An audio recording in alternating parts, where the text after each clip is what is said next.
मंगलवार के दिन आने वाले प्रदोष व्रत को मंगल प्रदोष या भौम प्रदोष कहते हैं। इस दिन हनुमान जी एवं शिव जी की आराधना का विशेष महत्व होता है। इस व्रत की दो कथाएं इस प्रकार है।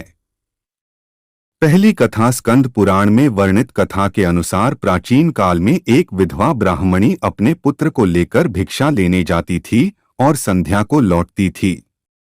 एक दिन जब वह भिक्षा लेकर लौट रही थी तो उसे नदी किनारे एक सुंदर बालक दिखाई दिया जो विदर्भ देश का राजकुमार धर्मगुप्त था। शत्रुओं ने उसके पिता को मारकर उसका राज्य हड़प लिया था। उसकी माता की मृत्यु भी अकाल हुई थी। ब्राह्मणी ने उस बालक को अपना लिया और उसका पालन पोषण किया। कुछ समय पश्चात ब्राह्मणी दोनों बालकों के साथ देवयोग से देव मंदिर गई। वहां उनकी भेंट ऋषि शांडिल्य से हुई। ऋषि शांडिल्य ने ब्राह्मणी को बताया कि जो बालक उन्हें मिला है वह विदर्भ देश के राजा का पुत्र है जो युद्ध में मारे गए थे और उनकी माता को ग्राह ने अपना भोजन बना लिया था। ऋषि शांडिल्य ने ब्राह्मणी को प्रदोष व्रत करने की सलाह दी। ऋषि की आज्ञा से दोनों बालकों ने भी प्रदोष व्रत करना शुरू किया।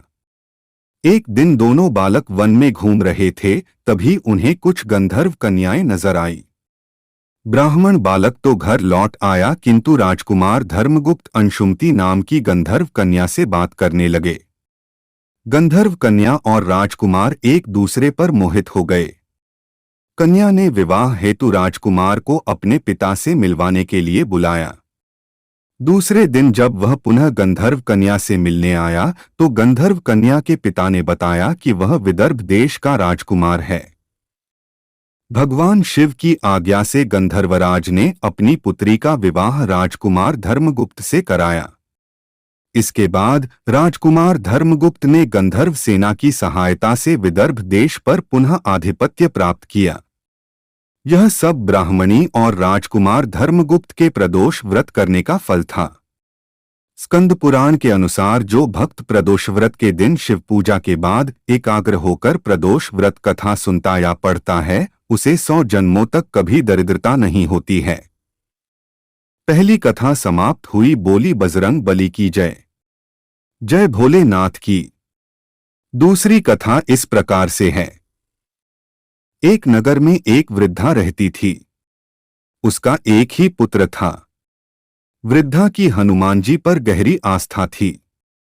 वह प्रत्येक मंगलवार को नियमपूर्वक व्रत रखकर हनुमान जी की आराधना करती थी। एक बार हनुमान जी ने उसकी श्रद्धा की परीक्षा लेने की सोची। हनुमान जी साधु का वेश धारण कर वृद्धा के घर गए और पुकारने लगे हैं, कोई हनुमान भक्त घर में जो हमारी इच्छा पूर्ण करे। पुकार सुन वृद्धा बाहर आई और बोली, आज्ञा महाराज।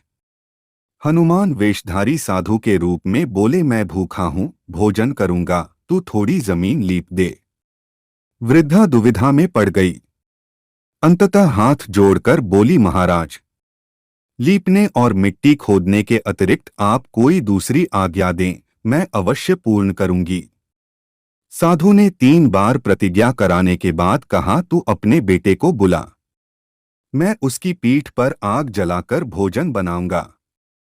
यह सुनकर वृद्धा घबरा गई, परंतु वह प्रतिज्ञाबद्ध थी। उसने अपने पुत्र को बुलाकर साधु के सुपुर्द कर दिया।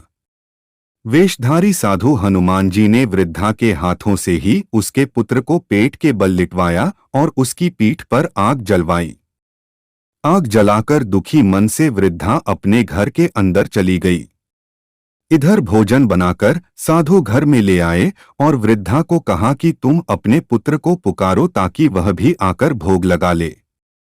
इस पर वृद्धा बोली, उसका नाम लेकर मुझे और कष्ट न पहुंचाओ महाराज। लेकिन जब साधु महाराज नहीं माने तो वृद्धा ने अपने पुत्र को आवाज लगाई। तब वृद्धा का पुत्र घर के अंदर सकुशल लौट आया। अपने पुत्र को जीवित देख वृद्धा को बहुत आश्चर्य हुआ और वह साधु के चरणों में गिर पड़ी। हनुमान जी अपने वास्तविक रूप में प्रकट हुए और वृद्धा को भक्ति का आशीर्वाद दिया। दोस्तों, यह थी भूमि प्रदोष की कथाएं। अगर वीडियो अच्छी लगी हो तो चैनल को सब्सक्राइब और वीडियो को लाइक जरूर करें।